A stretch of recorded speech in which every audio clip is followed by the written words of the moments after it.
welcome again to Elevating Your Life. So thrilled to have you with us today. And oh, my guest today, she's just a great way to start our year. Oh, happy 2026.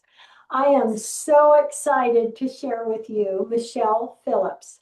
She is president of Key Performance, boosts a triumphant 25-year entrepreneurial voyage that has etched an enduring mark on the corporate world. Her acclaimed book, Energize Your Happiness, her latest book. She has a book, Happiness is a Habit, simple daily rituals that increase energy, improve well-being, and joy to every day, still ranks on Amazon today. Over 10 years after it was published by Cedar Fort Publishing, beyond titles, Michele's power lies in personal connections. Michele works with individuals, leaders, and teams to empower them to take ownership of their personal and professional futures. When you write your outcome, you are providing yourself with a path that will excite and inspire you. This, in turn, energizes your happiness.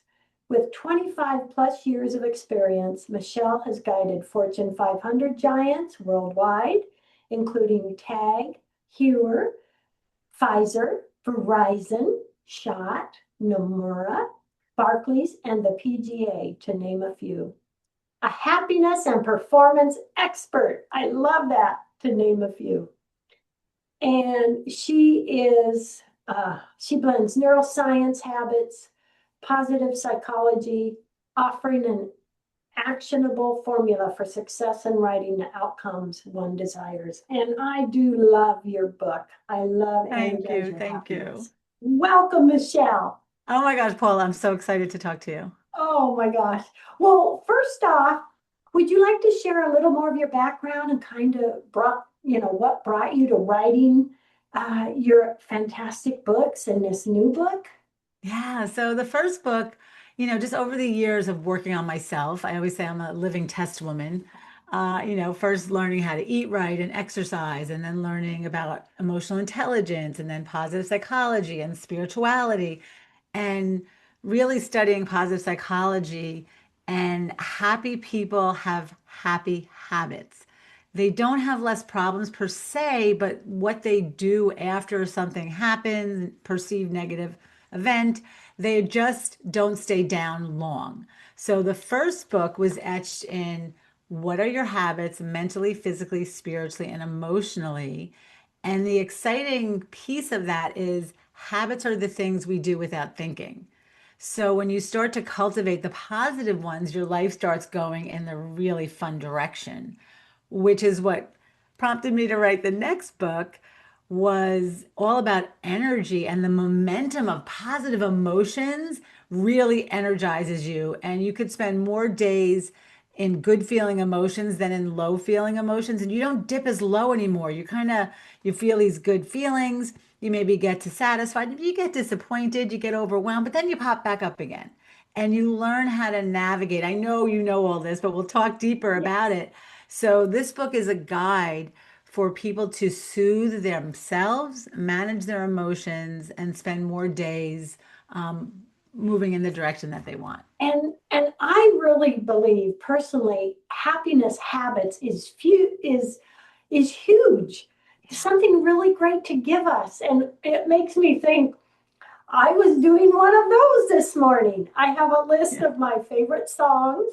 And this morning in the kitchen, I had them on and I'm dancing around the kitchen and it just sets it It just sets sets a the whole tone for tone everything. energetically, doesn't it? Yeah. And that energy, I use in the book, I call it setting the table. So I love picturing you dancing in the kitchen and all that good energy.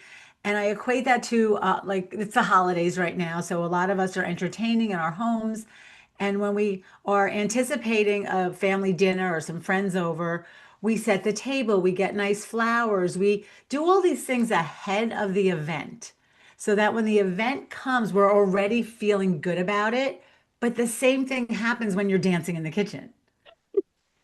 You're putting that good energy almost out before you. You're setting the table for a good day, just like you would set the table for a nice event. Yes, Yes. And isn't it fascinating how we can trigger that good energy? And for example, if I'm in the grocery store and there's a good song, I'm dancing. Yeah. And people can spot and, oh, it can be contagious when we activate that good energy. And Yeah, how fun is that? I like to believe that everyone wants to play, but a lot of us need an invitation. So you dancing is the invitation. I like that. I like that. Oh my gosh. Oh my gosh. Oh, yeah. Your book, I mean, you have just so many fantastic things in there and so many things you share. And one of the things in there I loved was like our happiness triggers that, feeling better, turning inward to our own energy, getting away from the energy out there, how that can make us feel better. What do you have to say on that? Yeah, I think all of the things well, the first book was written a lot in science and research. This book is in science and research too, but I don't cite as many research programs, but energy cannot be created or destroyed. It can only be transmuted. So when people are mad or upset or overwhelmed or anxious or angry at what's going on outside the world, we don't have any control over those things. And that was the biggest thing that got me through so many things in my life was, Michelle, stop giving your energy to things you don't control.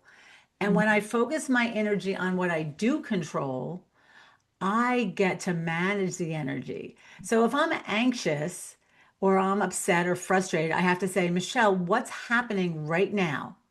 Nothing's happening. I'm in my office. It's a blue sky day, but I'm creating scary thoughts with my mind. What ifs, or maybe I said something yesterday I shouldn't have said. I'm beating myself up. And once I realize I'm the one making myself anxious, I'm the one making myself overwhelmed, I can manage that energy and redirect it. So I always say energy, emotions are just energy asking for direction. Oh, I love that. I love that. And I love what you said in the book, which is right there with that. Whatever you focus on expands. I use this example all the time because it's so profound.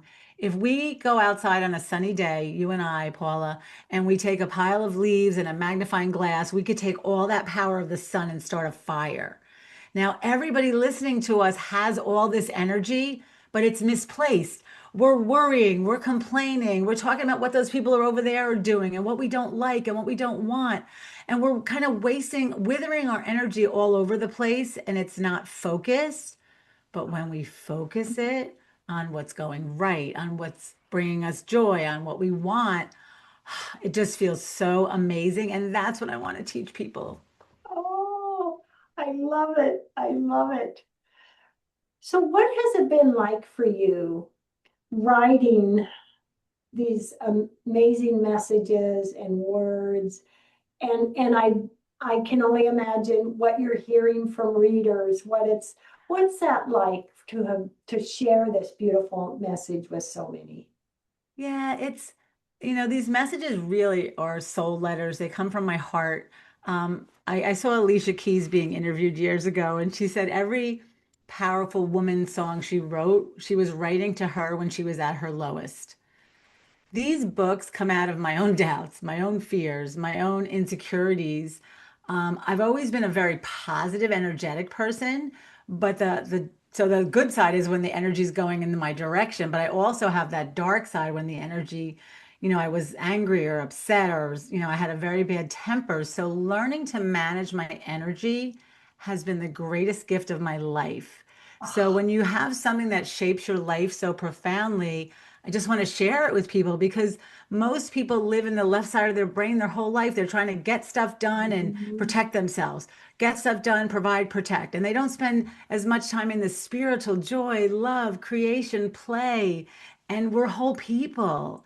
So it's kind of bringing all your pieces together is what I want to teach people so we have more fun.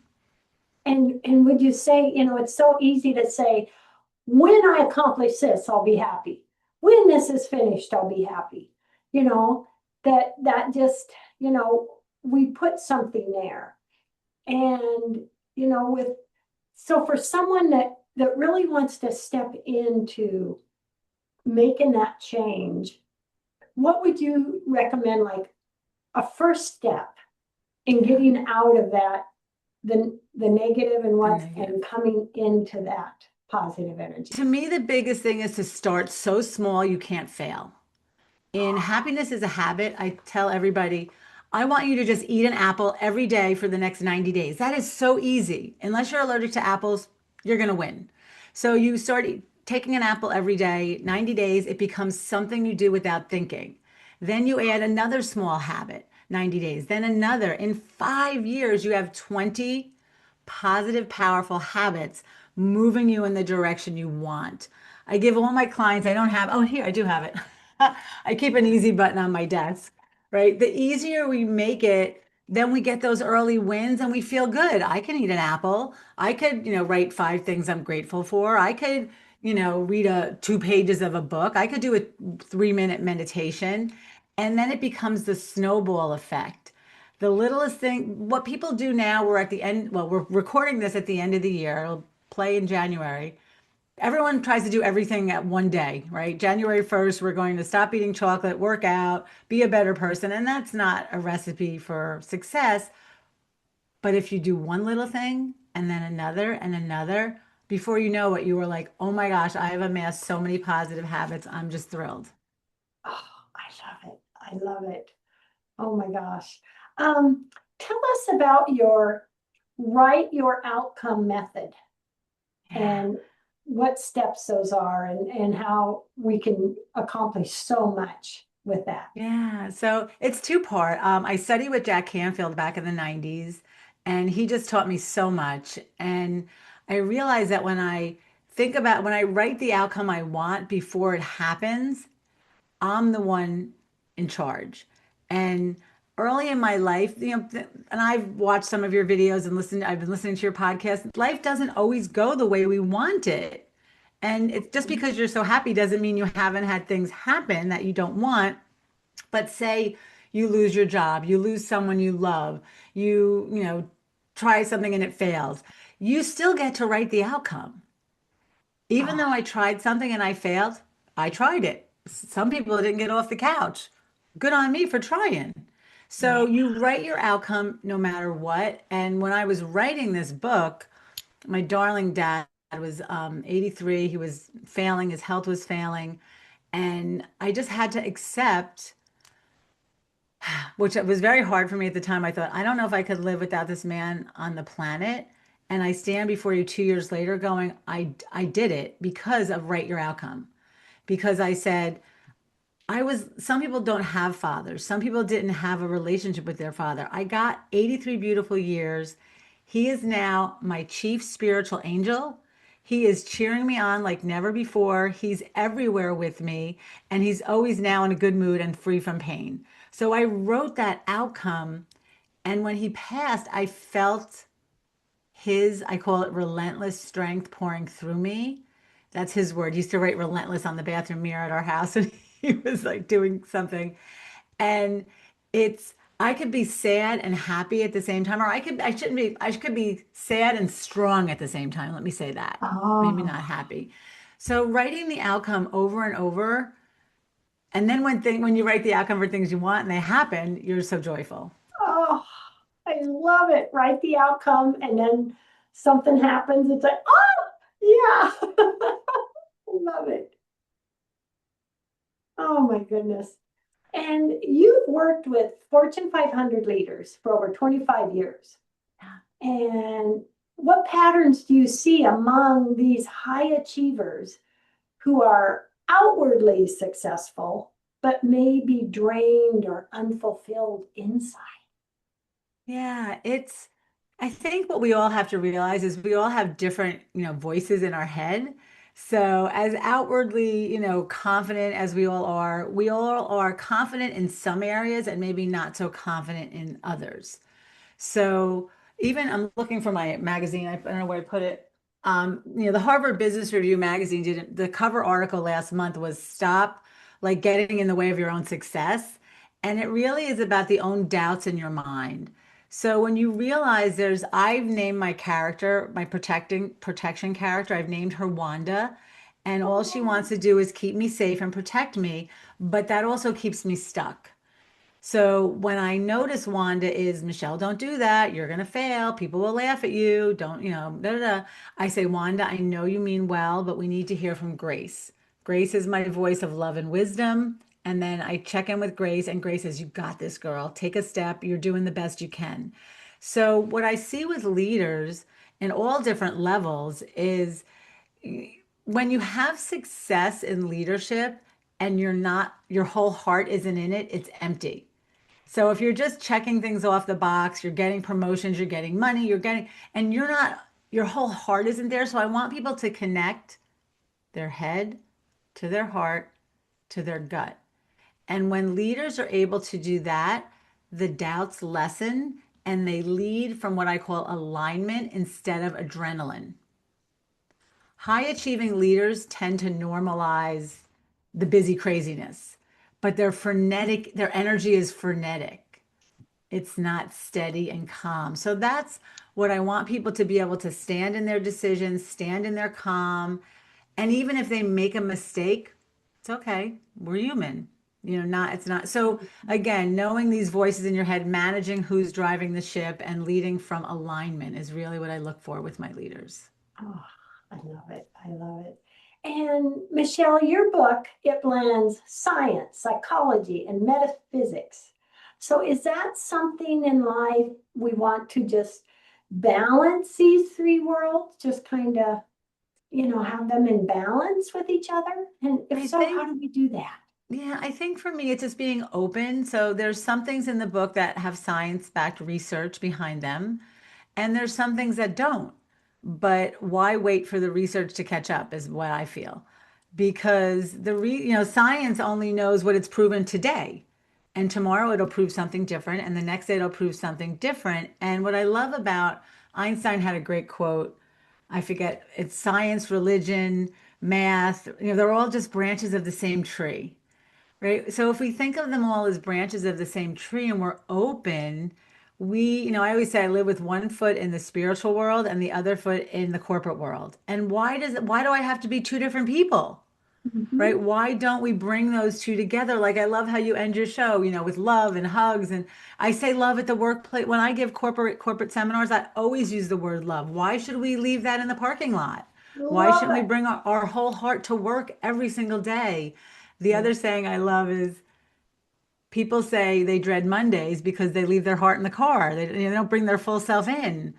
So when you're fully engaged and aligned, you are energized and you are influential and you are magnetic. And that's what people can do that on a regular basis without having, getting a promotion or a raise or, Yeah. something like that. And that is something that we can do on a regular basis, isn't it? Yeah.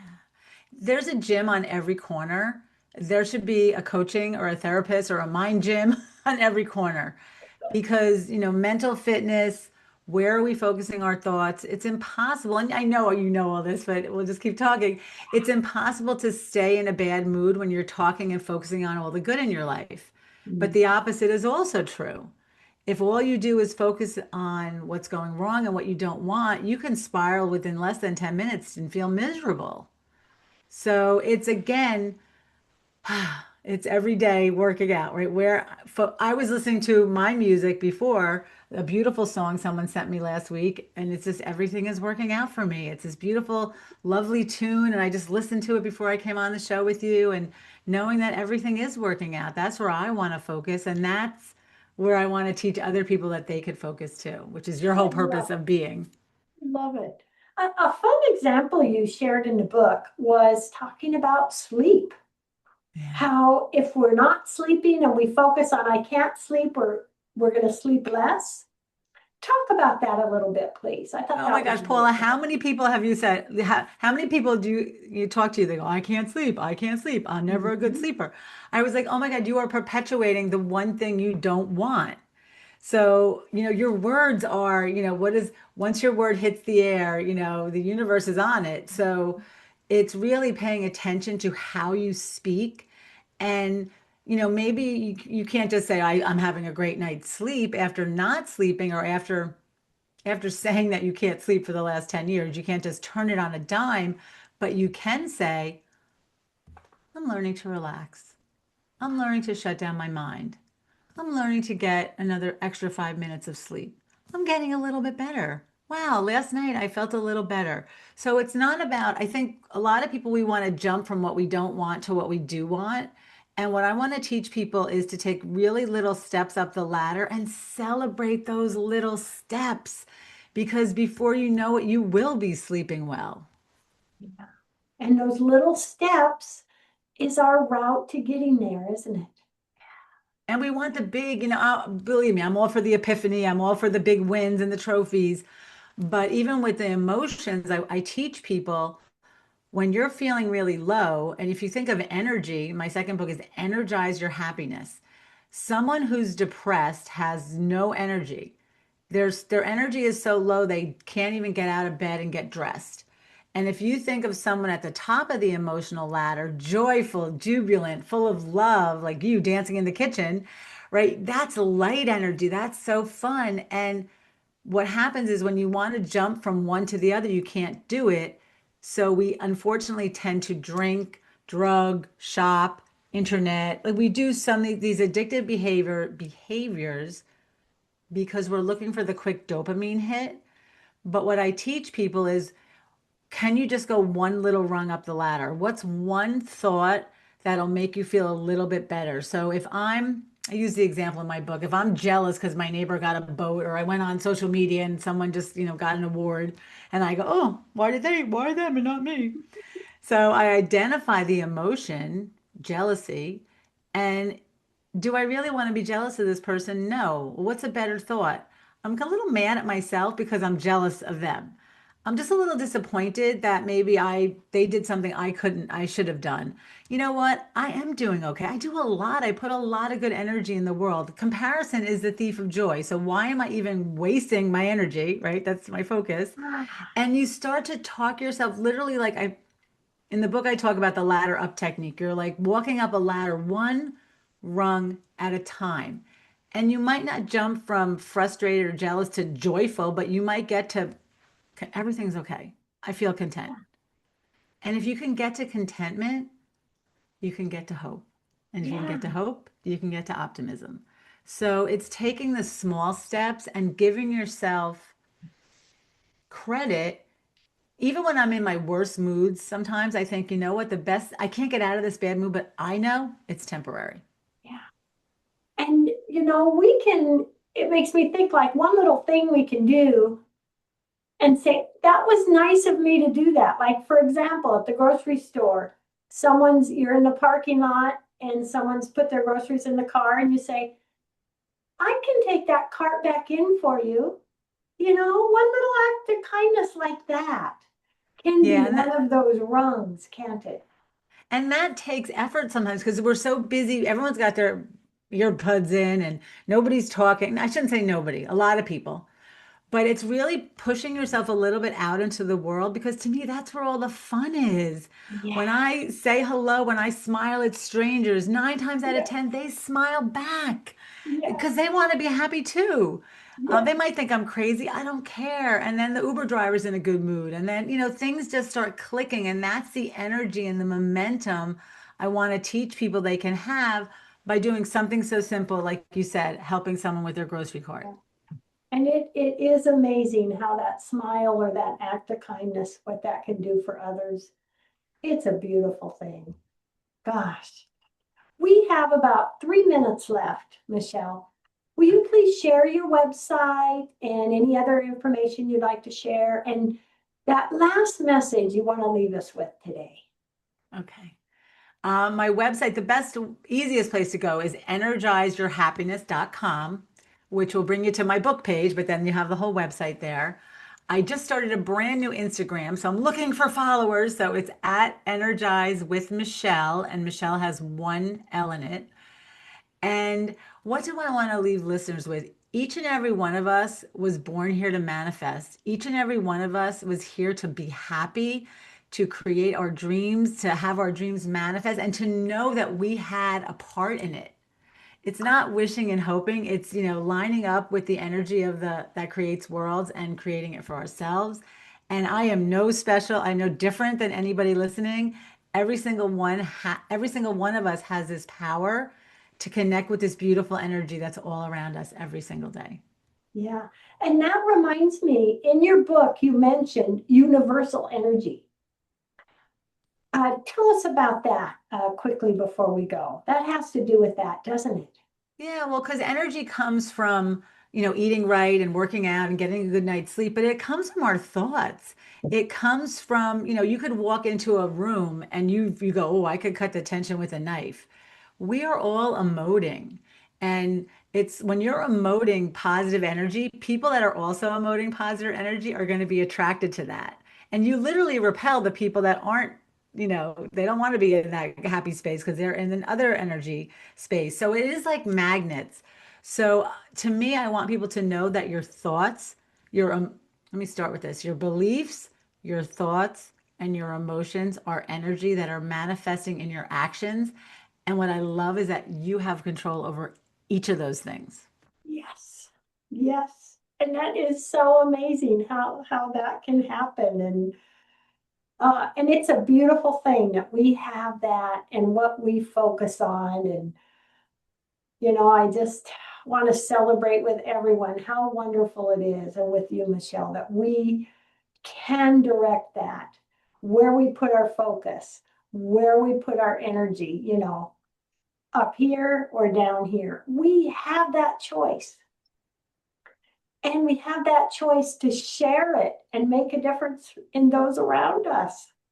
And I want everyone to prove to themselves that I did that. When things go Yeah. my way, I go, I did that. But when they don't go my way, I did that too. Yeah. I love it. I love it. Do you see any other books in your future? Oh, yes. I already declared I would write another one in the next 5 years. So hold me to it, Paula. Okay. I'm going to be watching. I'm going to be Okay. watching and looking forward to that. And I look forward to one day coming on the other side of the country and getting together with you, because you are just my amazing energy sister. I really, Yes, you are. We have so many similarities and parallels in our life. I would love to do that, or I'll come out to see you. that would be fantastic. Everyone, thank you for joining us. Love, hugs, and blessings. Michele, love, hugs, and blessings. Namaste.